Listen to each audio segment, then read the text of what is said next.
ഈ വേളയിൽ വിശാലമായ ഒരു പ്രഭാഷണത്തിന് ഉയരുന്നില്ല. ഒത്തിരിക്കുകയാണെങ്കിൽ അതിൻ്റെതായ ഒരു ദോഷം അതാണ് ഞാൻ സ്ഥാനങ്ങളൊക്കെ തീരുവില്ലാന്നില്ല. അതുതന്നെ ജനങ്ങളുമില്ലല്ലോ എന്നൊക്കെ വിചാരിച്ച ചിലരെങ്കിലും ഉണ്ടാവാം ഈ സദസ്സിൽ.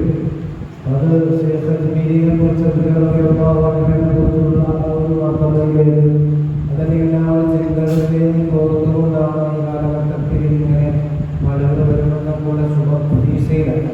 പക്ഷെ കാലമൊക്കെ വളർന്ന് തിരിച്ചു പോയി അവസാനം കുറച്ച് മക്കളെ പോലെ നിർത്തുന്ന കാലമാണ്. ആ ഒരു രൂപത്തിലേക്ക് പോയപ്പോൾ ഉള്ളവരെ കാത്തുള്ളവരെ മതി എന്നുള്ളതാണ് ആ പ്രദേശത്തിൻ്റെ ആകെ നമുക്കുള്ള അന്തസ്സത്ത. അത് മതി, ഇന്നത് കുറച്ചാണെങ്കിലും മതി. ഞാൻ മറ്റൊരു പറഞ്ഞു, വിപുലമായി ആൾക്കൂട്ടങ്ങളോ മനോഹരമോ കാണുന്നില്ല. ഉള്ളവരെ കുറച്ച് മതി, ഉള്ളവർ കുറച്ച് മതി. അത് നിത്യമായി നിലനിൽക്കുന്ന ഒരു സദസ്സ് കൊണ്ട് നടക്കാനുള്ള ആ ഒരു ആത്മാർത്ഥ ചിന്ത നിങ്ങൾ ഓരോരുത്തരിലും ഉണ്ടെങ്കിലാണ് പള്ളിയിൽ സ്വലാത്ത് വിജയിക്കുകയുള്ളൂ. ഞാൻ ഇവിടെ നിൽക്കുകയുള്ളൂ എന്നാണ് പറഞ്ഞാൽ ആ ചിന്തയാണ് നമുക്ക് വേണ്ടത്. വരുമ്പോൾ ഉള്ളത് അത് കാമ്പുണ്ടാവണം, അതിലൊരു കഴമ്പുണ്ടാവണം, അത് നമുക്ക് ഉപകാരപ്പെടണം. സക്കറാത്തിന്റെ ഹാലിൽ പറഞ്ഞതുപോലെ മരിക്കാൻ ഈ സദസ്സിൽ പങ്കെടുത്ത ഓരോ നിമിഷവും അല്ലാഹു കാരണമാക്കി തീർക്കുമാറാവട്ടെ. നാം ചെയ്യുകയും പ്രിയമുള്ളവരെ,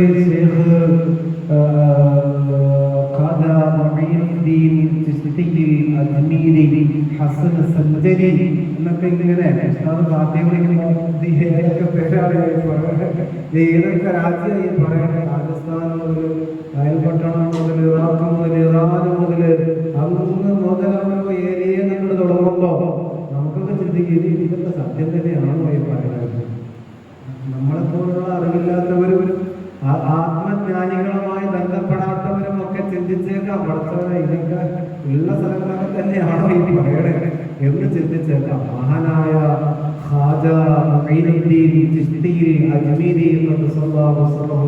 തങ്ങളുടെ ചരിത്രം നാം പഠിക്കുമ്പോൾ മഹാനവറുകൾ സഞ്ചരിക്കാത്ത സ്ഥലങ്ങളില്ല. അദ്ദേഹം സെഞ്ചറിൽ ജനിച്ചു. ഇറാനിലെ സെഞ്ചർ എന്ന് പറയുന്ന ഈ സ്ഥലത്ത് ജനിച്ചു. അതാണ് ഹസൻ സെഞ്ചരി എന്നല്ലേ സെഞ്ചരി. ആ സ്ഥലത്തിനോട് ബന്ധപ്പെടുത്തി പറയണയാണ് എന്ന് പറയുന്നത്. അങ്ങനെ സെഞ്ചറിൽ ജനിച്ച ആ വ്യക്തി ഇന്ത്യയിലേക്ക് നിയോഗിച്ചത് സയ്യിദുനാ മുഹമ്മദ് റസൂലുള്ളാഹി സ്വല്ലല്ലാഹു അലൈഹി വസല്ലം തങ്ങളാണെന്ന് പറയുകയുണ്ടായി. ഇതിന്റെ ഉള്ളിൽ ധാരാളം പശ്ചാത്തലങ്ങളുണ്ട്, ചരിത്ര വശങ്ങളുണ്ട്.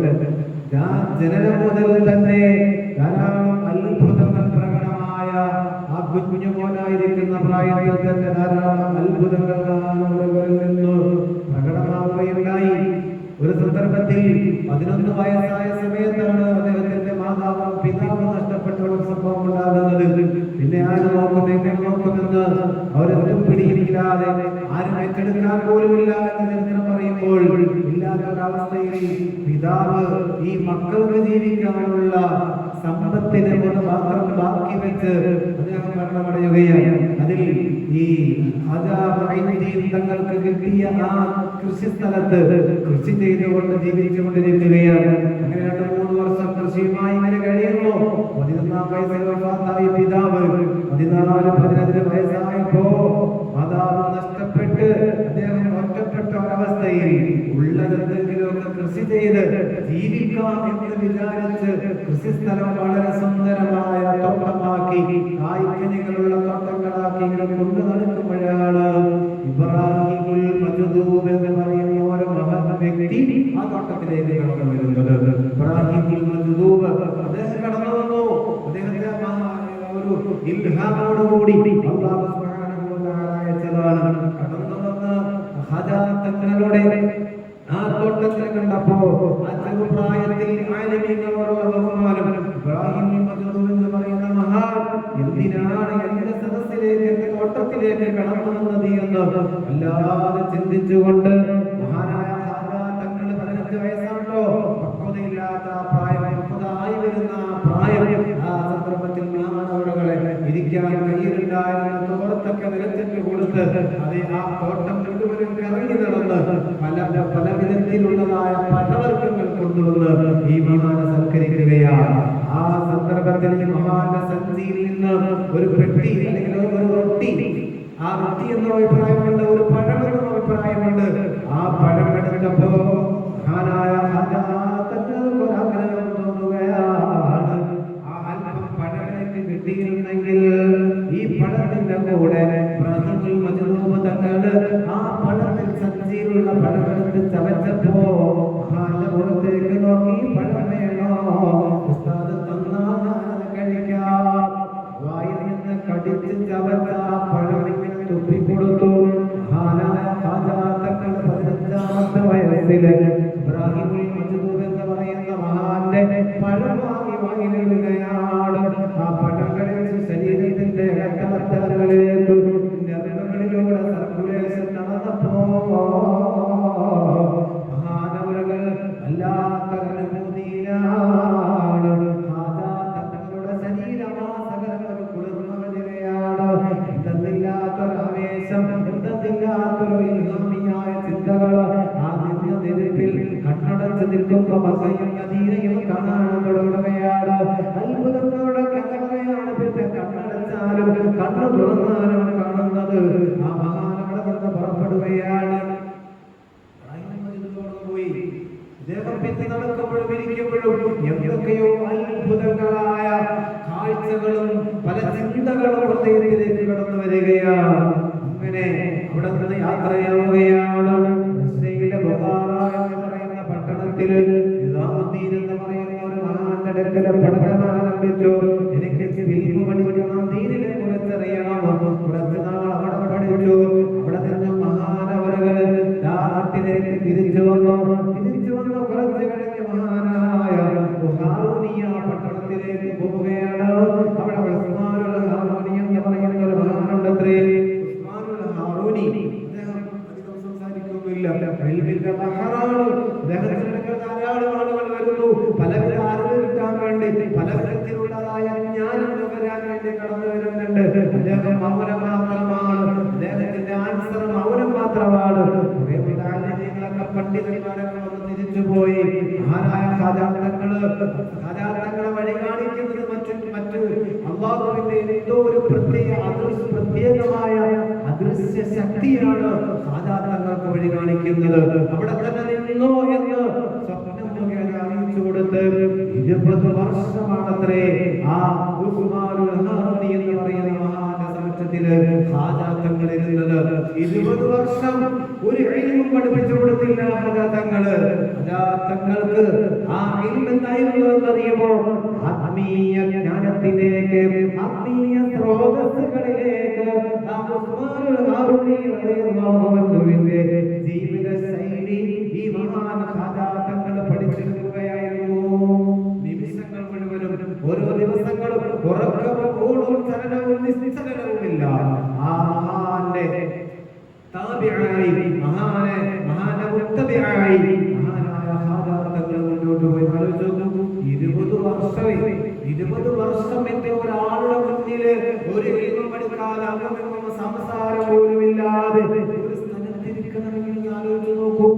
ആ ഉസ്താദുകൾ എന്തെല്ലാം അമൽ ചെയ്യുന്നുവോ ആ അമലുകൾ മുഴുവനും ഒപ്പിയെടുത്ത് ഉസ്താദിന്റെ അനുശിഷ്യനായ ആചാര്യദീൻ തങ്ങള് 20ാമത്തെ വയസ്സിൽ 20 വർഷം പൂർത്തിയായപ്പോ മഹാനവറുകൾ തിരിച്ചു നിന്ന് പറയുകയാണ്, ഖാജാത്തങ്ങളെ 20 വർഷം ഞാൻ നിങ്ങളെ പരീക്ഷിക്കുകയായിരുന്നു. 20 വർഷമായി ഞങ്ങൾ നിരീക്ഷിക്കുകയായിരുന്നു. ഇപ്പോൾ നിങ്ങൾക്ക് അല്ലാഹു നൽകിയ പദവി ഉണ്ടല്ലോ, എന്നേക്കാൾ അതല്ലെങ്കിൽ ഉസ്താദാകുന്ന എന്റെ അത്ര പദവിയിലേക്ക്, മർത്തബയിലേക്ക് നിങ്ങൾ ഉയർന്നിരിക്കുകയാ. ഇനി കുറച്ച് കാര്യങ്ങൾ ഞാൻ പറഞ്ഞു തരാം. അങ്ങനെ 2.5 വർഷം അവിടെ ജീവിച്ചു. വെറും 2.5 വർഷം. ഈ 2.5 വർഷം കൊണ്ട് ആ മഹാനിൽ നിന്ന് ധാരാളം അദൃശ്യജ്ഞാനങ്ങളെ കുറിച്ച് കിതാബുകളെ പഠിച്ചുകൊണ്ട് പഠിപ്പിച്ചുകൊണ്ട് മഹാനായ ഖാജാത്തങ്ങൾ രംഗത്തിറങ്ങുകയാണ്. ഏതാണ്ട് 10-25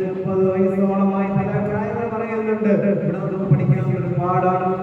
കൽബിന്റെ മരുന്ന് പറഞ്ഞ സ്ഥലത്ത് ഇതിന് കുറെ മരുന്നുകൾ പറഞ്ഞു. ആ മരുന്നിന്റെ അവസാനം പറഞ്ഞത്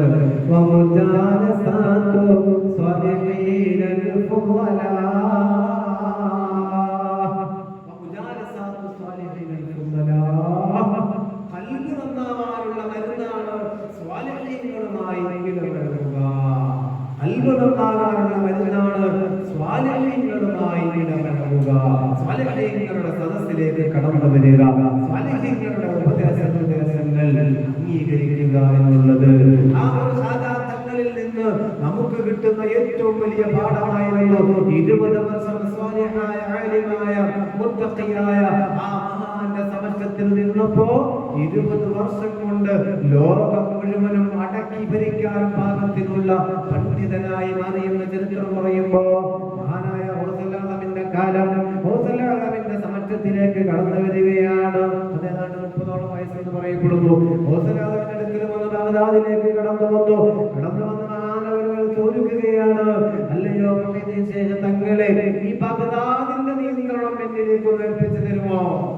ബഗ്ദാദിലൊരു ശൈഖായി ഒരു മുത്തവ്വയായി തങ്ങളോടൊപ്പം എന്നെ ഒന്ന് സഹവസിപ്പിക്കുമോ എന്ന് ചോദിച്ചപ്പോ മഹാനായ തങ്ങള് നല്ല പ്രായമായിരിക്കുന്ന സമയം 25-30 വയസ്സുള്ള ഒരു ചെറുപ്പക്കാരനായ ഖാജാ തങ്ങളെ കടന്നു വന്നപ്പോ തങ്ങളും ആയിരക്കണക്കിന് ശിക്ഷകടങ്ങളും ഇരിക്കുന്ന സ്ഥലത്ത് നിന്ന് തങ്ങൾ എഴുന്നേറ്റ് നിൽക്കുകയാണ്.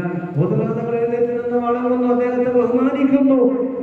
പറഞ്ഞതാ കടന്നു വന്നത് ആരാന്നറിയോ? ആ സമയത്ത് ഈ മാനവറുകൾ അല്പമൊന്നും നാണം മുടങ്ങിയിട്ട് എന്നെ കണ്ട് ഇത്രയും വലിയ മഹാൻ എന്തിനാണ് എഴുന്നേറ്റ് നിൽക്കുന്നത്? എന്ന് പറയുന്ന മുഹയ്യിദ്ദീൻ എന്ന നാമകരണം ചെയ്ത ദീനിന്റെ ഹയാത്ത് ദീനിലെ ജീവൻ കൊടുക്കുന്നയാണെന്ന് നാമകരണം ചെയ്ത ആ മഹാനവറുകൾക്ക് ദീനിനെ സഹായിക്കുക എന്ന നാമകരണമുള്ള ഖാജാത്തങ്ങൾ കടന്നു വന്നപ്പോ തങ്ങൾ എഴുന്നേറ്റ് നിന്ന് ബഹുമാനിക്കുകയാണ്. അത്ഭുതത്തോടെ ആയിരക്കണക്കിന് പണ്ഡിത ശിരോമണികളെ ചടിയെഴുന്നേറ്റ് എഴുന്നേൽക്കുന്നു. അപ്പോഴാണ് മഹാനവറുകൾ പറയുന്നത്, ഈ ബഗ്ദാദിന്റെ ചാരത്ത് ദഅവത്തിന് അല്പം സമ്മതം തരുമോ തങ്ങളെ എന്ന് റസൂലുള്ളാഹിയോട് പറഞ്ഞപ്പോ എന്റെ ഉപ്പാപ്പയായ അഷ്റഫുൽ ഖൽഖ് റസൂലുള്ളാഹി സ്വല്ലല്ലാഹു അലൈഹി വസല്ലം തങ്ങളോട് എന്റെ ഉപ്പാപ്പയോട് നമ്മുടെ ഉപ്പാപ്പയോട് ഈ ഇന്ത്യയുടെ തന്നെ രാജാവാകാനുള്ള അവകാശത്തെ സംബന്ധിച്ച് ഞാൻ പറഞ്ഞിട്ടുണ്ട്. അതുകൊണ്ട് പോകണം, നിങ്ങളുടെ മക്കയിലേക്ക് മദീനയിലേക്ക് മദീന മണവാളന്റെ സമക്ഷത്തിലേക്ക് പോകണം എന്ന് പറഞ്ഞു ഹബീബായ മുത്തുനബിയുടെ ചാരത്തേക്ക് തങ്ങൾ പറഞ്ഞയക്കുകയാണ്. അവിടെ ചെന്നിങ്ങനെ വളരെയധികം താരീഖോടുകൂടി തങ്ങൾ എങ്ങനെ ഇരിക്കുമ്പോഴാ ശരീരം കേൾക്കുന്നത്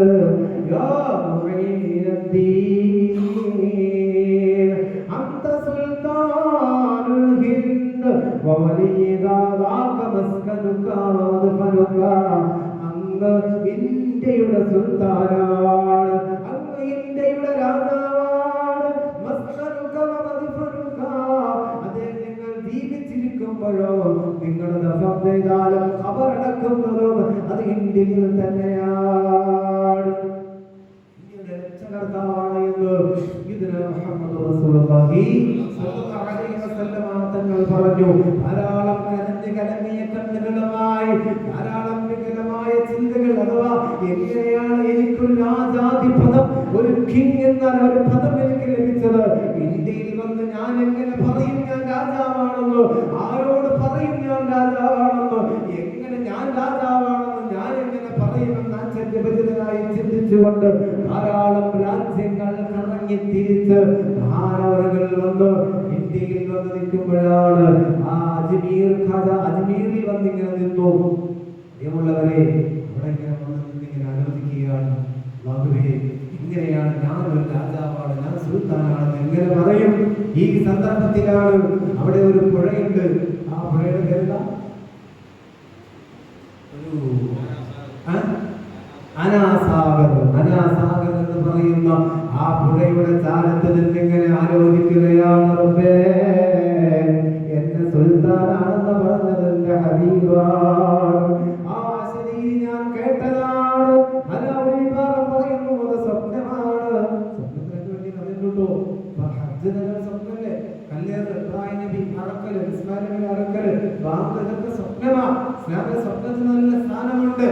ആ ശരീരം കേട്ട ഞാൻ ഈ അനാസാഗർ നദിയുടെ തീരത്ത് ഇങ്ങനെ ഇരുന്ന് എന്താണ് റബ്ബേ ഞാൻ ചെയ്യേണ്ടതെന്ന് ആലോചിക്കുമ്പോഴാണ് അതേ അവിടെ വിവരം കൊടുക്കുന്നത്, അറബി രാജ്യത്തിൽ നിന്ന് അല്ലെങ്കിൽ ഏതോ രാജ്യത്തിൽ നിന്ന് കുറച്ച് ആളുകൾ വന്നിട്ടുണ്ട്. രാജ്യത്തിൽ യുദ്ധത്തിന് വേണ്ടി വന്നവരാണ്, അവർ മറ്റു മതവുമായി കടന്നു വന്നവരാണെന്ന് ആ രാജ്യം ഭരിക്കുന്ന ആ രാജപുത്രനോട് വിവരം കൊടുത്തപ്പോ അവർ പറയുകയാണ്, കൊല്ലണം അവനെ, കൊല്ലണം, ആ വന്നതിനെ കൊന്നുകളയണം, അവരെ വെച്ചേക്കരുത് എന്ന് പറയുകയാണ്. ആ സന്ദർഭത്തിൽ ആളും പരിചയമായി ധാരാളം പോരാളികൾ കടന്നു വന്നുകൊണ്ട് രാജാ തങ്ങളോട് പറയുകയാണ്, നിങ്ങൾ എന്തിനാണ് കടന്നു വന്നത്? ഇവിടെ വന്നത് എന്തിനാ? മഹാനവറുകൾ പറയുന്നു, ഞാൻ യുദ്ധം ചെയ്യാൻ വന്നതൊന്നുമല്ല, ഞാൻ ഈ നാട് പിടിച്ചെടുക്കാൻ വന്നതൊന്നുമല്ല, എന്നെ പറഞ്ഞയച്ചത് ലോകത്തിന്റെ നേതാവാണ്. ഞാനിവിടെ MP ആവാനോ MLA ആവാനോ മെമ്പർ ആവാനോ പ്രൈം മിനിസ്റ്റർ ആവാനോ കടന്നു വന്നതല്ല. സുൽത്താനുൽ ഹിന്ദ്, ഈ ഇന്ത്യയുടെ രാജാവാണ് ഞാനെന്ന ഈ ലോകത്തിന്റെ നേതാവ് എന്നെ പറഞ്ഞയച്ചു. മന്നത്ത് ആരാണത്? ആ ലോകത്തിന്റെ നേതാവ് ആരാണ്? മന്നത്ത് നീ ആരാണ്? നിന്നെ ആവശ്യമില്ല, ലോകത്തിന്റെ നേതാവിനെയും നിങ്ങൾക്ക് ആവശ്യമില്ല എന്ന് പറഞ്ഞിങ്ങനെ തർക്കിക്കുമ്പോഴാണ് അദ്ദേഹം പറയുന്നത് ഞാൻ നിങ്ങൾ വലിയ രാജാവാണെന്നുള്ളതിൽ എന്താണ് തെളിവ്? എനിക്ക് പ്രത്യേകിച്ച് തെളിവൊന്നുമില്ല. പിന്നെ നിങ്ങൾ ഇവിടുന്ന് പെട്ടെന്ന് പോയിക്കൊള്ളണം. ആ തടാകത്തിലേക്ക് വെള്ളം കുടിക്കാൻ വേണ്ടി ഇവിടെ നിന്ന് മഹാനായ ഹാജാത്തങ്ങളെ കൂടെ വന്ന് കുറച്ചാളുകൾ വെള്ളം കുടിക്കാൻ വേണ്ടി തടാകത്തിലേക്ക് ഇറങ്ങി. അപ്പൊ ഈ രാജാവിന്റെ പുത്രന്മാർ, രാജാവിന്റെ തോഴന്മാര് അതിനെ ആദ്യം ഒന്ന് കളഞ്ഞു. വെള്ളം കുടിക്കാൻ സമ്മതിക്കില്ല, വേണ്ട നിങ്ങൾ അല്പം കുടിച്ചു പോയിക്കോളൂ. രണ്ടാമത് കുടിക്കാൻ വന്നു, അപ്പോഴവർ പറഞ്ഞ് കുടിക്കാൻ സമ്മതിക്കില്ല. ആചാത്തങ്ങൾ പറഞ്ഞ് ഞാൻ അല്പം കുടിക്കട്ടെ, അല്പം കുടിച്ചപ്പെട്ട സ്ഥലം കാര്യമാക്കി കൊള്ളണം. ആനവറുകൾ കയ്യിലുണ്ടായിരുന്ന ഒരു ചെറിയ ബോക്സില് അല്ലെങ്കിൽ ഒരു ചുറ്റുപാത്രത്തില് അല്ലെങ്കിൽ ഒരു തോൽപാത്രത്തില് അല്പം വെള്ളം എടുത്ത് നിറച്ചിട്ട് മഹാനായ ആചാത്തങ്ങളെ ഇങ്ങനെ കാണിച്ചപ്പോ അത്ഭുതം എന്ന് പറയട്ടെ, അനാസാഗർ എന്ന് പറയുന്ന സമുദ്രം മുഴുവനും വറ്റി വരേണ്ടതായി ചരിത്രം പറയുന്നത്. ഈ രാജാവിന്റെ പുത്രന്മാർ അല്ലെങ്കിൽ തോഴന്മാർ അത്ഭുതത്തോടെ പറഞ്ഞു, വന്ന സാഹിബുൽ നീ സിഹ്റുകാരനാണ്, ജാലവിദ്യക്കാരനാ. ഞാൻ ജാലവിദ്യക്കാരനൊന്നുമല്ല, എന്നാൽ പുഴയിൽ വെള്ളം കൊണ്ടുവരൂ. ഈ പുഴയിലെ വെള്ളം വറ്റിച്ചതും ഞാനല്ല. പിന്നെ ആരാണിത് വറ്റിച്ചത്? എന്റെ യജമാനനായ അല്ലാഹുവാണ്. എന്റെ യജമാനനായ അല്ലാഹുവാണ് ഇത് വറ്റിച്ചത് എന്ന് പറഞ്ഞപ്പോ അല്ലാഹ് എന്ന് കേട്ടതോടെ അദ്ദേഹം വാളുറയിൽ നിന്നൂരുകയാണ്. ൂരിയതോടെ ഈ ഹാജാതകൾ പറഞ്ഞു, അല്ലാഹ് ആരാന്ന് നിങ്ങൾക്കറിയോ? അനുയായികൾ എല്ലാവരും വട്ടം കൂടി ഹാജാതങ്ങളോട് പറഞ്ഞു, നമുക്ക് പേടിയാകുന്നുണ്ട്, അവർ നമ്മളെ വധിച്ചു കളയും, നമുക്ക് പോകാമെന്ന് പറഞ്ഞപ്പോ ഹാജാതങ്ങൾ തിരിഞ്ഞു നിന്ന് ചൊല്ലി അല്ലാഹു ഹാദിരി അല്ലാഹു നാദിരി അല്ലാഹു ഷാഹിദി അല്ലാഹു മഈ അല്ലാഹു ഹാദിരി അല്ലാഹു നാദിരി അല്ലാഹു ഷാഹിദി അല്ലാഹു മഈ അന്തൽ ഹാദി അന്തൽ ഹഖു ലൈസൽ ഹാദി ഇല്ലാഹു. എന്തിനാണ് അനുയായികളെ നിങ്ങൾ ഭയപ്പെടുന്നത്? നമ്മോടൊപ്പം മൂന്നാമതായി ഒരാളുണ്ടെന്നറിയില്ലേ? ഇന്നല്ലാഹ മഅനാ, നമ്മോടുകൂടെ അല്ലാഹു ഉണ്ടെന്നുള്ള ബോധം നിങ്ങളെ നഷ്ടപ്പെട്ടു. ഇതൊക്കെ ഒരു കിങ്കരന്മാരാണല്ലോ എന്ന് ഈ രാജാവിന്റെ അനുയായികൾ ഊരിയ വാളിനെ പുറയിലേക്ക് തന്നെ വെച്ചുകൊണ്ട് എല്ലാവരും തിരിച്ചു പോവുകയാണ്. രാജാവിന്റെ വിവരം പറഞ്ഞു, അവർ അത്ഭുതം കാണിക്കുക കാണിക്കുന്നവരാണ്, ജാലവിദ്യക്കാരനാണ്. അതുകൊണ്ട് നമുക്ക് അവരെ തകർക്കണമെങ്കിൽ അഗ്രഗണ്യനായ ജാലവിദ്യക്കാരനെ വേണം. ആ നാട്ടിലെ ഏറ്റവും വലിയ ജാലവിദ്യക്കാരൻ രാജാവ് വിളിച്ചവരെത്തിയിട്ട് അവരോട് പറഞ്ഞു, നിങ്ങൾ ഇന്ന സ്ഥലത്ത് ഇന്ന തടാകത്തിന്റെ തീരത്ത് ഒരു ജാലവിദ്യക്കാരൻ ഇരിക്കുന്നുണ്ട്. ആ ജാലവിദ്യക്കാരന്റെ വെറ്റിച്ച അനാസാഗർ എന്ന് പറയുന്ന തടാകത്തിലേക്ക് വെള്ളം നിറപ്പിക്കുകയും അവരെ തുരത്തി ഓടിക്കുകയും ചെയ്യണമെന്ന് പറഞ്ഞു. ജാലവിദ്യക്കാരൻ അവിടെ ചെന്നു. എത്ര പെടുന്ന സ്ഥലം കിട്ടണം, ഇവിടെ നിങ്ങൾക്ക് യാതൊരു സ്ഥാനവുമില്ല, ഇവിടുത്തെ ജാലവിദ്യക്കാരൻ ഞാനാണ്, ഇവിടെ നിങ്ങൾക്ക് ഒരു മക്കാമുമില്ല, പെട്ടെന്ന് സ്ഥലം കിട്ടണം, ഇല്ലെങ്കിൽ ഇപ്പൊ കൊല്ലുന്നു. കൊല്ലാനൊക്കെ വരട്ടെ, ഞാനിവിടെ ഒന്നിനും വന്നതല്ല, ഞാനിവിടെ ദീൻ ദഅവത്ത് ചെയ്യാൻ വന്നതാ, എന്റെ ഒരു മതം പ്രചരിപ്പിക്കാൻ വന്നതാ, നിങ്ങൾ അനുവദിച്ചാലും അനുവദിക്കില്ലെന്നല്ലേ പറഞ്ഞത്, പോകണം നിങ്ങൾ എന്ന് പറഞ്ഞപ്പോ മഹാനായ ഹാജാ തങ്ങൾ പറഞ്ഞു, ഇന്ത്യയിലെ രാജാവാണ് എന്ന് പറഞ്ഞ് എന്റെ ഹബീബ് എന്നെ പറഞ്ഞപ്പോ ഈ ഇന്ത്യ രാജ്യത്തിന്റെ മണ്ണിൽ എനിക്ക് അവകാശമുണ്ട്. പൗരത്വത്തിന് പറയുന്ന മോഡി സംഖ്യകളും സംഖ്യപ്പടകളും പൗരത്വം പറയുമ്പോ അല്ലാഹുവിന്റെ ഹബീബാണ് പറഞ്ഞത്, ഇന്ത്യയിലെ രാജാവ് സുൽത്താനുൽ ഹിന്ദ് എന്ന് പറഞ്ഞത് എന്നെ പറഞ്ഞയച്ചപ്പോ ഈ ഇന്ത്യയുടെ ഓരോ മണൽത്തരിക്കും എനിക്ക് അവകാശമുണ്ടെന്ന് പറഞ്ഞ് ഒരല്പ ഗൗരവത്തോടെ പറയുകയുണ്ടായി. നിങ്ങൾ എന്റെ ജാലവിദ്യ തകർക്കാൻ കഴിയുമെങ്കിൽ ഒന്ന് തകർക്കണമെന്ന് പറഞ്ഞപ്പോ അദ്ദേഹം ഇങ്ങനെ മന്ത്രം ജപിച്ചു, ഇന്ദ്രം ഇന്ദ്രം പരം ഭക്തിമാഹു. ഋഗ്വേദത്തിലുള്ളതാ, ഇന്ദ്രൻ പന്ദ്രൻ പന്ദ്രൻ പരം ഭക്തിമാഹു ഭൂതസ്യാദാദ പതിരേകാസിഹീദ ഇന്ദ്രപിന്ദ്രാദി പരം ഭക്താദി ഭക്തദാവോ. അങ്ങനെ മന്ത്രം ജപിച്ചു അത്രേ. എന്താ പറഞ്ഞത്?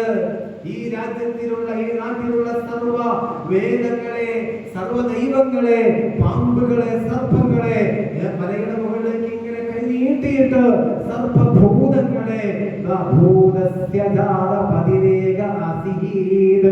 ഭൂതപ്രേതങ്ങളെ പാമ്പായി നിങ്ങൾ കടന്നു വരണേ ഈ ഹംക്കിനെ കൊല്ലാൻ, അല്ലെങ്കിൽ ഇവരെ തുരത്താൻ എന്ന് പറഞ്ഞപ്പോ ഈ പിന്നെ അനാഥണ്ടക്കില്ല, ഈ ടിവിയിലൊക്കെ കുട്ടികളൊക്കെ വലിയ പാമ്പ് നമ്മളുടെ ചിത്രീകരണം മനുഷ്യരെക്കാൾ വലിയ പാമ്പ് പോലെ മുകളിൽ നിന്നും കിങ് കോബ്ര പോലെ രാജകുമാര പോലെ ഭക്തി വിടർത്തിയ വലിയ പാമ്പുകൾ ഇങ്ങനെ അജാ തങ്ങളുടെ മുന്നിലേക്ക് കടന്നു വന്നപ്പോ സ്ഥാനങ്ങളിരിക്കണം. നമ്മളൊക്കെ അനുയായികളുണ്ട്, എന്തെങ്കിലും അപകടം ഓടിയെന്ന് നമ്മളെല്ലാവരും സ്ഥാനം പറയപ്പെടുന്നു പറഞ്ഞ മാതിരി അജാതങ്ങളെ പിന്നാലെ എല്ലാവരും വന്നു കൂടി പേടിയാവുള്ളൂ. ഒരു പാമ്പ് പാമ്പാവൻ, പാമ്പിനെക്കാൾ ആരും വിളിക്കാറില്ല. ഒരു മൂർഖെന്ന് പറഞ്ഞാൽ വിളിക്കില്ലേ, പാമ്പ് ഒരു പാമ്പ് എന്ന് പറഞ്ഞാൽ നിർക്കോലാണെന്ന് വിളിക്കില്ലേ. ഏറ്റവും പേടിയുള്ള ജീവി എനിക്ക് പാമ്പാണ്. കാരണം പാമ്പിനെ പേടിയില്ലേ, ആനനെ പോലും പേടിയില്ല. അതെ, ചങ്ങനക്കുളത്തിനൊക്കെ എന്താണ് നല്ല മുദ്രാണ് ബഹളം അല്ലേ. പാമ്പൊരു ഇന്ധനം കൂടിയാണെങ്കിൽ അത് കാണുന്ന പേടി മനുഷ്യ സഹജമാണ്. അനുയായികൾ പിന്നാലെ വന്നപ്പോ മഹാനായ ഖാജാ മുഈനുദ്ദീൻ തങ്ങള് എന്ത് ചെയ്തു? ഈ കൈ കൊണ്ട് ഇങ്ങനെ വെച്ചു കൊടുത്തു പാമ്പിന്റെ നേരെ. ആ സന്ദർഭത്തിൽ ആ പാമ്പുകളെല്ലാം വെന്തുരുകി പോവുകയാണ്. ആ സമയത്ത് മഹാനായ ഖാജാ തങ്ങളുടെ മനസ്സ് വന്നിരിക്കുന്നുണ്ട്.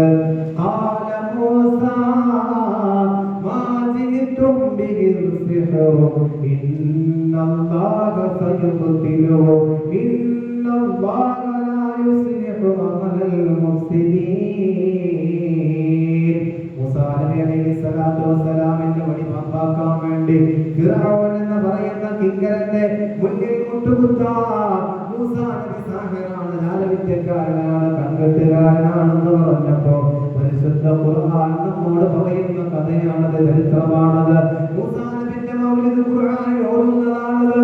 മൂസാ നബിയുടെ മുന്നിലേക്ക് ഫിറഔൻ ജാലവിദ്യക്കാരനെ കൊണ്ടു വടി പമ്പാക്കുന്ന മൂസാ നബിയാണെന്ന് പറഞ്ഞപ്പോ അവർ ലോകത്തുള്ള വടങ്ങളെ മുഴുവനും കയറുകളെ മുഴുവനും കൊണ്ടുവന്ന് നിലത്തിട്ട് പമ്പാക്കാതെ പോയപ്പോ മഹാനായ മൂസാ നബി അലൈഹിസ്സലാത്തു വസ്സലാം ഒന്ന് ഭയന്നു പോയി. ഈ ചെറിയ വടിയാണ് എന്റെ കയ്യിലുള്ളത്, ഇതെന്തിനാണ് മൂസ എന്ന് ചോദിച്ചപ്പോ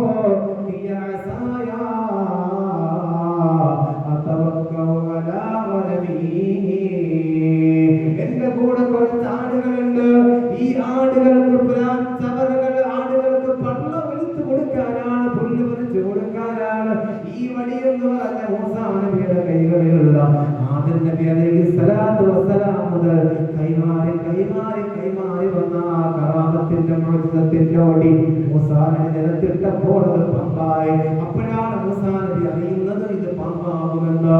ആ വടി കൊണ്ടല്ലേ ഫിർഔനെ കൊല്ലാൻ ചെങ്കടലിനെ പിളർത്തിയത്. അത്ഭുതങ്ങളുടെ കലവറകൾ ഒളിഞ്ഞു കിടക്കുന്ന പ്രവാചക പുത്രന്മാരുടെ കരങ്ങളിൽ സിൽസിലയായി പാരമ്പര്യമായി കടന്നു വന്ന ആ വടിയെ വല്ലാനക്കാലത്തിലെ ജോത്സ്യം കടന്നു വന്ന കൈവിട്ടത് പമ്പായി. അവനിങ്ങനെ പൊട്ടിച്ചിരിക്കല്ലോ, അകത്ത് ഞാൻ കടക്കുന്നില്ല. ഏതായാലും അവസാനത്തെ രണ്ടാമത്തെ ഗഡുവാണ്. ആദ്യം അവർക്ക് ക്രോസ് ഇട്ടപ്പോ അവർക്കാണ് സമ്മാനം കിട്ടിയത്. ആദ്യം മൂസാനബിന്റെ വടിയിട്ടു. ഭയങ്കര സർപ്പം, വടമൊക്കെ സർപ്പമായി ഇങ്ങനെ കിടക്കുകയാണ്. മൂസാനബിന്റെ കുഞ്ഞി വടിയിട്ടു. മൂസാനബി പേടിക്കേണ്ട ചെവിയിലിങ്ങനെ പറഞ്ഞുകൊണ്ടിരിക്കുക. പേടിക്കല്ല ചങ്ങായി, പേടിക്കല്ലേ. പ്രത്യേകതല്ലായിരുന്നു, പറഞ്ഞിരിക്കുന്നു. ഒറ്റപ്പെടും പ്രവാചകനായിരുന്നു. അത് തന്നെ വലിയ മനുഷ്യനാണ്. ഇത് പാലും തീയും കൊടുത്ത് വേറൊരു കഥയാണ്, അതിലേക്ക് കിടക്കുന്നില്ല. ആ മൂസാ നബി പാമ്പിട്ടപ്പോൾ വലിയ സിഹർ ബാധ്യതാക്കുന്ന ആയത്താണത്.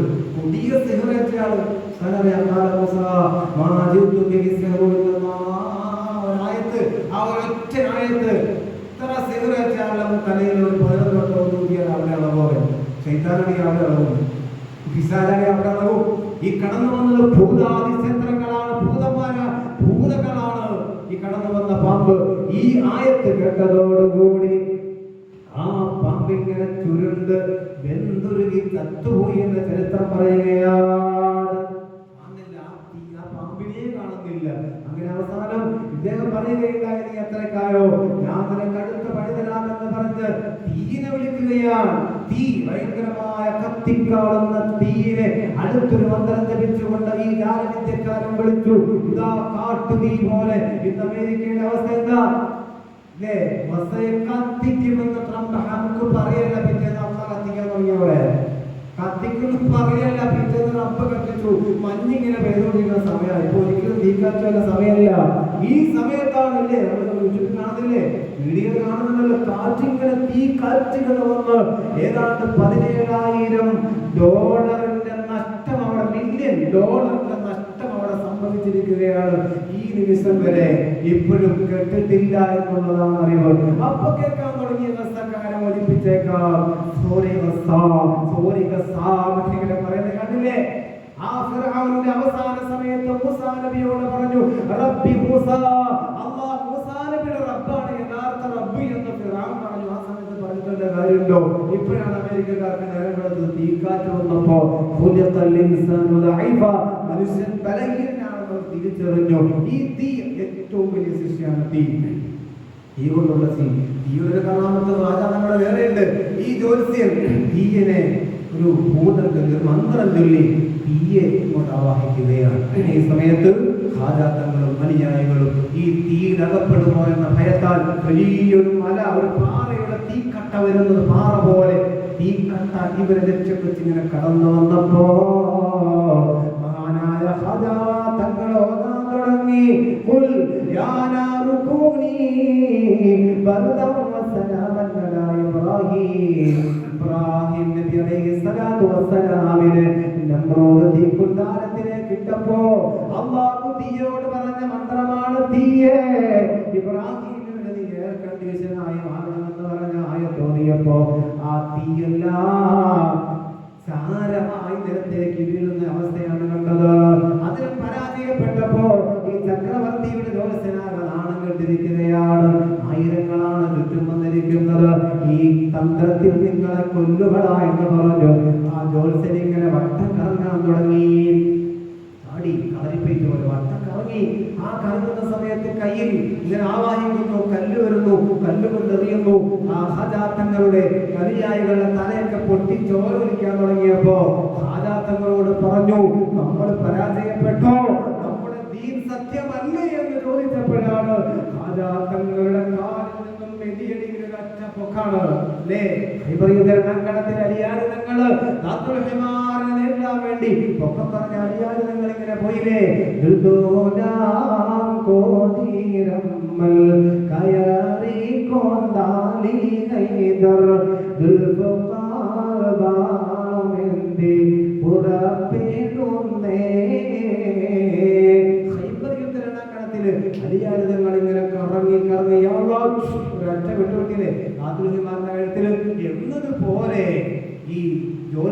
കല്ലുകൾ എറിയാൻ തുടങ്ങിയപ്പോ മഹാനായ ഹാജ തങ്ങളുടെ കാലില് ചെരുപ്പിന്റെ നെതിയടി എന്താ പറയുന്നത്, കളത്തുമാരൊക്കെ കൊടുക്കാൻ വേണ്ടി നെതിയടി, ആ നെതിയടി ഇങ്ങനെ പൊട്ടിയിട്ടു. അതിങ്ങനെ കറങ്ങി കറങ്ങി അദ്ദേഹത്തിന്റെ ഈ ജോത്സ്യന്റെ തലക്ക് പോയി അടിക്കുന്ന രംഗമാണ് കാണാൻ കഴിയുന്നവരെ.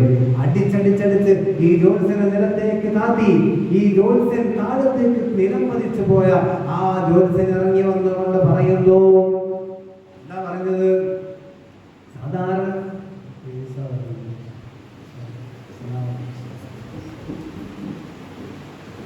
ആ ജോത്സ്യൻ പറഞ്ഞു എന്തെന്ന്, ഇത് സാധാരണക്കാരനല്ല,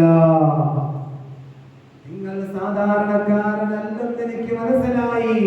നിങ്ങൾ എവിടെ നിന്ന് കടന്നു വരുന്നു, എന്ത് ദൗത്യവുമായി വരുന്നു, ആര് പറഞ്ഞയച്ചു എന്ന് ചോദിച്ചപ്പോ ലോകത്തിന്റെ നേതാവ് അസ്റഫുൽ ഖൽഖ് മുഹമ്മദുർ റസൂലുള്ളാഹി സ്വല്ലല്ലാഹു അലൈഹി വസല്ലം തങ്ങൾ ലോകത്തിന്റെ നേതാവാ, ദീനിലെ മണവാളനാ, ലോക ഗുരുവാ, പ്രപഞ്ചത്തിന്റെ പ്രകാശമാണ്. എന്നെ റൂട്ട് തിരിച്ച് ഇന്ത്യയിലേക്ക് സുൽത്താനുൽ ഹിന്ദ് എന്ന് നാമകരണം ചെയ്ത് എന്നെ ഇങ്ങോട്ട് അയച്ചത്. ആ ജോത്സ്യൻ ചോദിച്ചു, ആരാണ് മുഹമ്മദ്, ആരാണ് അല്ലാഹ്, അല്ലാഹ് ആരാണെന്ന് പറഞ്ഞു കൊടുത്തു, മുഹമ്മദ് നബി ആരാണെന്ന് പറഞ്ഞു കൊടുത്തു. ആ സമയത്ത് പറഞ്ഞു, ഇനി ഞങ്ങൾ എന്താണ് ചെയ്യേണ്ടത്, തങ്ങൾ പറയുന്നത് കേൾക്കാൻ തയ്യാറാണെന്ന് പറഞ്ഞപ്പോ പറഞ്ഞു. ആ ജോത്സ്യനും അനുയായികളും ഏതാണ്ട് ആ നിമിഷം തന്നെ 15,000-ഓളം പേര് ഇസ്ലാമിലേക്ക് കടന്നു വന്നു. ഒരൊറ്റ കറാമത്ത് കൊണ്ട് അങ്ങനെ ധാരാളം കറാമത്തുകളാണ്. തീയിന്റെ അകത്തേക്ക് മജൂസികളാകുന്ന ഒരു വിഭാഗത്തിലേക്ക് ചെന്ന് തീ ആരാധിച്ചുകൊണ്ടിരിക്കുന്നവരോട് മഹാനായ തങ്ങൾ ചോദിച്ചു, നിങ്ങൾ എന്തൊരു പൊട്ടത്തരമാണ് ചെയ്യുന്നത്, ഒരു കഴിവുമില്ലാത്ത ഒരു കുഞ്ഞിന്റെ കൈ ഈ തീയിലേക്ക് കൊണ്ടുപോയി വെച്ചു കഴിഞ്ഞാൽ ആ കൈ കത്തിപ്പണീസായി പോകില്ലേ, ഒരു ദൈവത്തിന് കഴിവുണ്ടെങ്കിൽ, നിങ്ങൾ ആരാധിക്കുന്ന ഈ ആരാധന വസ്തുവിന് കഴിവുണ്ടെങ്കിൽ അത് ആക്രമിക്കുമോ എന്നാണ് ചോദിച്ചത് മഹാനായ ഹാജാത്തങ്ങൾ. എന്നാൽ നിങ്ങളൊന്ന് പോകുകയും ആ തീന്റെ ഉള്ളിലേക്ക് പോയി തിരിച്ചു വരൂ, നിങ്ങളുടെ റബ്ബിന് ശക്തിയുണ്ടെങ്കിൽ, നിങ്ങൾ പറഞ്ഞയച്ച ആ മുഹമ്മദിന് കഴിവുണ്ടെങ്കിൽ ഈ കാണുന്ന വലിയ തീക്കുണ്ടാരത്തിലേക്ക് നിങ്ങളൊന്ന് കടന്നു പോകുകയും.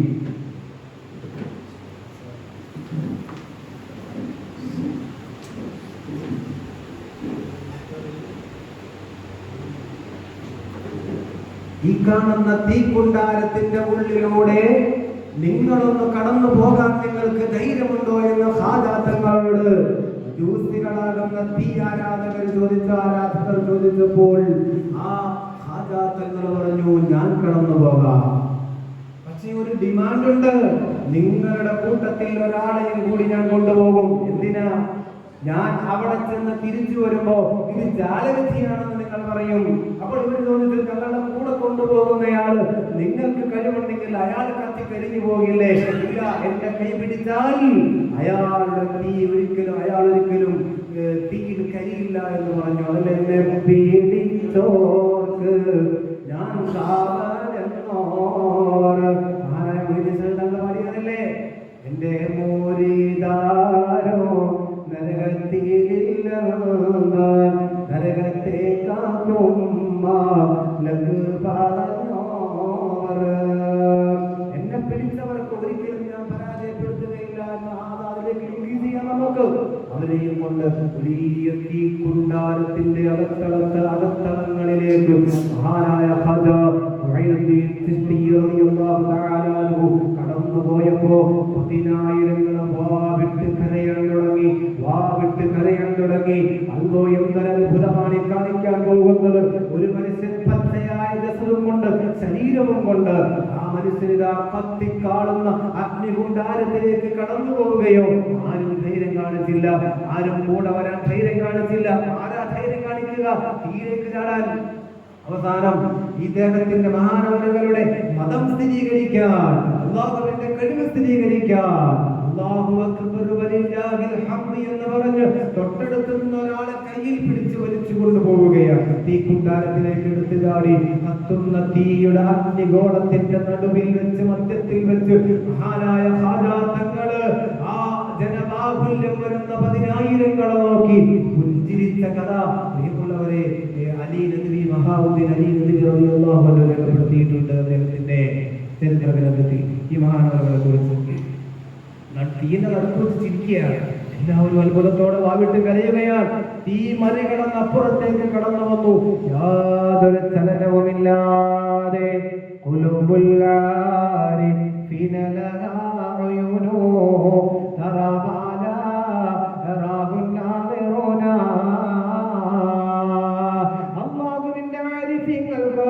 അദൃശ്യജ്ഞാനമുണ്ട്. അതേ അദൃശ്യമായ കാര്യങ്ങൾ കണ്ടെത്താനുള്ള ഒരു പ്രത്യേകമായ ബസാറത്തുള്ള നോട്ടമുണ്ട്, കണ്ണുണ്ട്. ആ സന്ദർഭത്തിലാണ് മഹാനവറുകൾ അല്ലാഹുവിനോട് പറഞ്ഞത്, അല്ലാഹുവേ ഞാൻ ബലഹീനനാണ്, എന്നെ നീ ഇന്ത്യ രാജ്യത്തേക്ക് സുൽത്താനായി പറഞ്ഞയച്ചതാ. 10,000 സാക്ഷി നിർത്തിക്കൊണ്ട് നിന്റെ യഥാർത്ഥ കഴിവിനെ, നിന്റെ അല്ലാഹുവിന്റെ യഥാർത്ഥ കുദറത്തിനെ പ്രകടമാക്കാൻ ഞാനിതാ ഈ തീക്കുണ്ടാരത്തിലേക്ക് പോവുകയാണ്.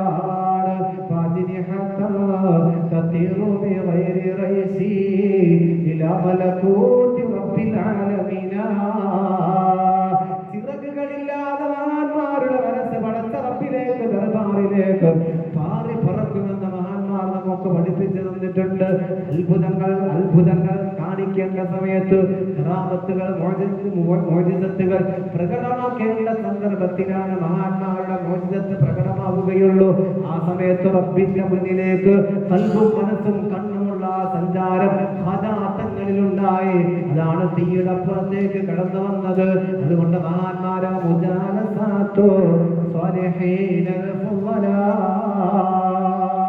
ഒരു പണി കഴിഞ്ഞ മാസം നാവൂരിലാണ്, ഈ മാസം ഇപ്പോ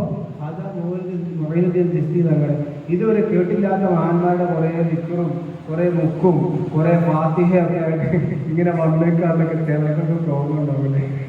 ഇതുവരെ കേട്ടിട്ടില്ലാത്തൊരു കേരളത്തിന്റെ അല്ല ഇന്ത്യന്റെ ഒരു മൂലന്ന് ഫാത്തിഹ കൊണ്ട് വിളിക്കാൻ തുടങ്ങിയാൽ ചില സമയത്ത് ഇങ്ങനെ പൊട്ടിച്ചിരിക്കണേ കാണാം. ചില സമയത്ത് ശേഖ സെയ്ദ് എന്ന് പറഞ്ഞാൽ അങ്ങനെ പൊട്ടി ലോകത്തേക്കൊക്കെ പോകണം. ഇതൊക്കെ കാണുമ്പോൾ നമുക്ക് എന്തെങ്കിലുമൊക്കെ തോന്നുന്നെങ്കിൽ നമ്മൾ വെറും പൊട്ടന്മാരാണ് അറിയുന്നത്. ബാബു ദീർഘായുസ്മാകട്ടെ. ഇതൊക്കെ പറഞ്ഞു തരാനും ഈ ഒരു തർബീയത്തിലേക്ക് എത്തിക്കാനും ഈ കാലഘട്ടത്തിൽ ആണില്ല എന്നുള്ളതാണ് സത്യം. ഉള്ളവരെ ആരും കണ്ടെത്തുന്നില്ല, എല്ലാവരും ഗ്രൂപ്പ് പറഞ്ഞ് ഇസ്വം പറഞ്ഞ് പരസ്പരം തമ്മിലടിച്ചുകൊണ്ട് യൂട്യൂബ് കാണാമല്ലേ ഓരോ വിഭാഗവും പറഞ്ഞ് അല്ലാഹുവിന്റെ മഹാരഥന്മാരിലേക്ക് ഒരു സഞ്ചാരം നടത്താൻ ആരും തയ്യാറാവില്ല. ആരുമില്ല. അതിൽ എത്ര നമ്മളോട് അതിൽ നിർത്തല്ലോ ഓർത്തിരിക്കുന്ന പലരും ഇലീസിന്റെ കെണിവലയിൽപ്പെട്ട് ജനം മുഴുവനും വഷളത്തരത്തിലേക്ക് പോയിക്കൊണ്ടിരിക്കുകയാണ്. പ്രകൃതികൾ വികൃതി കാണിച്ചുകൊണ്ടിരിക്കുകയാണ്. ഇതുവരെ കേട്ടിട്ടില്ലാത്ത ആയുധ സന്നാഹങ്ങളുള്ള ഏഷ്യൻ ഖണ്ഡത്തിൽ മാത്രം പ്രകൃതി ദുരന്തങ്ങൾ നടക്കുള്ളെന്ന് അവകാശപ്പെട്ട എത്ര വലിയ കിങ്കരന്മാർ ആയുധ സന്നാഹങ്ങളോടുകൂടി കടന്നു വന്നാലും ഒരിക്കലും തകരില്ല എന്ന് പറയുന്ന അമേരിക്കയിലെ ഏറ്റവും വലിയ ബിൽഡിംഗ് ആണ് തീക്കാറ്റിൽ അല്ലാഹു ഇന്ന് കഴിഞ്ഞ ദിവസങ്ങളിൽ അടിച്ചമർത്തി താൻ കുഴിച്ച കുഴിയിൽ താൻ തന്നെ എന്ന് പറയുന്നത് പോലെ അവരെ തന്നെ കൊന്നൊടുക്കുന്നത് റബ്ബിന്റെ ഒരു വല്ലാത്ത കളിയാണ്. വല്ലാത്തൊരു അത്ഭുതങ്ങളാ, ലോകാവസാനത്തിന്റെ ലക്ഷണങ്ങളാ. അവസാനത്തിലേക്ക് കടന്നുപോയിക്കൊണ്ടിരിക്കുന്ന ഈ സന്ദർഭത്തിൽ നമുക്ക് പിടിവള്ളികൾ മഹാരഥന്മാരല്ലാതെ പോലെ മഹാന്മാരായ അറുവാടി പാപ്പാനെ പോലെ മഹാന്മാരായ നാവൂർ പാപ്പാനെ പോലെ നമ്മുടെ പരിസരത്ത് മറപ്പെട്ട് കിടക്കുന്ന മഹാന്മാരെ പോലെ ലോകം നിയന്ത്രിച്ചു കൊണ്ടിരിക്കുന്ന നമ്മുടെ ഉസ്താദന്മാര് പണ്ഡിതന്മാര് വശായന്മാര് അവരാണ് ഈ ലോകത്തിന്റെ നിലനിൽപ്പ്. നമുക്ക് അവരുമായി സംഗമിക്കാം, ആത്മീയ തലത്തിലുള്ള സഞ്ചാരം നടത്താം. അല്ലാഹുവിൽ നടന്ന മൗലിദും മജ്‌ലിസുന്നൂറും എല്ലാം അല്ലാഹു കബൂലാക്കുമാറാവട്ടെ. മഹാനായ ആചാരങ്ങളെ കുറിച്ച് പറഞ്ഞാൽ മാസം പറഞ്ഞാലും തീരൂല. അതുകൊണ്ട് ഒന്നും നടക്കുന്നില്ല. ചെറിയ 2 കറാമത്തുകൾ അത്ഭുതങ്ങൾ മാത്രം പറഞ്ഞ് ആ തീയിൽ നിന്ന് പുറത്തേക്ക് ചാടിയപ്പോ 15 ലക്ഷത്തോളം ജനങ്ങളാണ് ഒറ്റ കറാമത്ത് കൊണ്ട് ഈ ലോകത്തേക്ക് ഇസ്ലാമിലേക്ക് കടന്നു വന്ന് തീ കുണ്ടാരത്തിൽ നിന്ന് അപ്പുറത്തേക്ക് കടന്ന് തീ ആരാധകരായ മജൂസികളായ ആ നിമിഷം തന്നെ 15,000 അപ്പുറം ആളുകൾ ഞങ്ങൾ എന്താണ് ചെയ്യേണ്ടത് അങ്ങനെ ദീനിനെ സഹായിക്കുന്നവരെന്ന മഹാനവറുകളുടെ 2 നേർച്ചയാണ് നടക്കുന്നത്.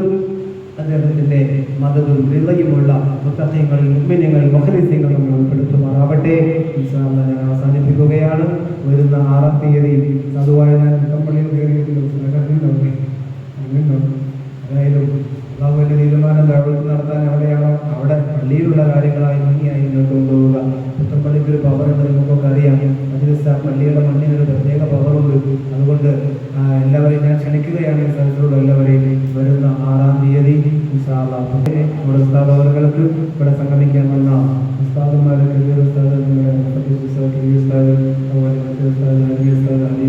സ്ഥിരവിടെയുണ്ട്. നിങ്ങളോട് ഇവരൊക്കെ ഈ ഹബീബ് ഉസ്താദിന് ഒരു പണിയില്ലേ? ഹബീബ് ഉസ്താദിന് ഒരു പണിയില്ലേ? എല്ലാ സദസ്സിലും ഹബീബ് ഉസ്താദുണ്ട് അല്ലേ? ഇത് ചിന്തിക്കണ്ടാവൂലേ? അദ്ദേഹത്തിന്റെ ദുനിയാവിനും ആഖിറത്തിനും അത് മതി പ്രിയമുള്ളത്, അത് മതി. 20 വർഷം സൈലന്റായ ഖാജാ തങ്ങൾ, മഹാനായ ഉസ്മാൻ ഹാറൂനി തങ്ങൾക്ക് മുന്നിൽ 20 വർഷം ഒന്നുമില്ലാതെ ആത്മീയ ചിന്തയിൽ മാത്രം 20 വർഷത്തിലുണ്ടെങ്കിൽ അദ്ദേഹം ഹിന്ദായി മാറി. മതി. അതുകൊണ്ട് ഉള്ളവർ കഴിവുള്ളവരാവണം. അള്ളാഹു തൗഫീഖ് ചെയ്യുമാറാവട്ടെ. ഈ സദസ്സിനെ അള്ളാഹു എല്ലാവർക്കും തിരിച്ചറിവോടുകൂടി വിപുലമായ രൂപത്തിൽ ആത്മീയ നേതൃത്വം നൽകാൻ തൗഫീഖ് നൽകാൻ. അസ്സലാമു അലൈക്കും.